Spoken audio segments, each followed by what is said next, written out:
All right, scientific notation video 2. So before watching this video, you should have already watched scientific notation video 1, as well as done the worksheet that goes along with it, and also checked your answers with the key.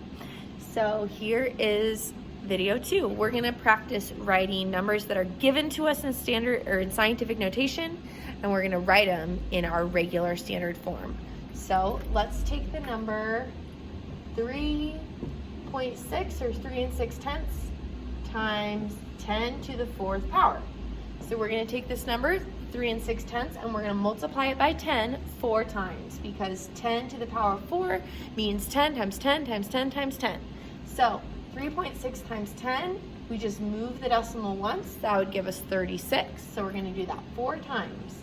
So we have 3.6 multiplied by 10, multiplied by another 10 would give us 360, multiplied by another 10 would give us 3,600, and then multiplied by another 10 would give us 36,000. So 36,000 is this number written in standard form. Let's try another one. 1.8 times 10 to the 1st power, which is also written just like this. We don't necessarily need to have that 1 there, just like when we learned about our exponent rules, okay? So we're just going to multiply this number by 10, and you do that by moving the decimal once. 1.8 times 10 equals 18, so the answer is 18. Let's try another one. Let's pretend we have 4 times 10 to the 3rd.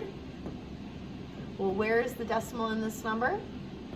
It's written right out here. We just don't have to write it. So we're going to move our decimal 3 times, because we're going to multiply 10 by 10 3 times. Times 10 times 10 times 10.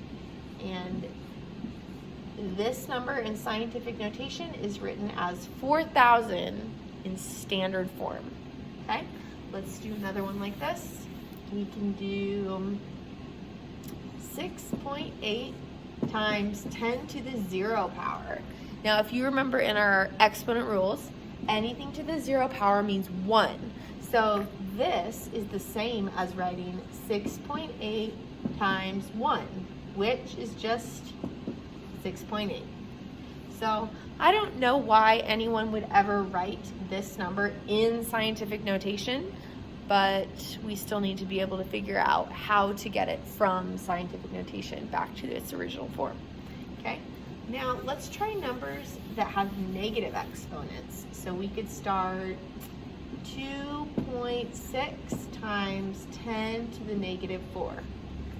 Okay, so you probably already know what to do, but we're going to make this number smaller, because when we have a negative exponent, that makes the number smaller. This actually means divided by 10 to the positive 4th power, okay?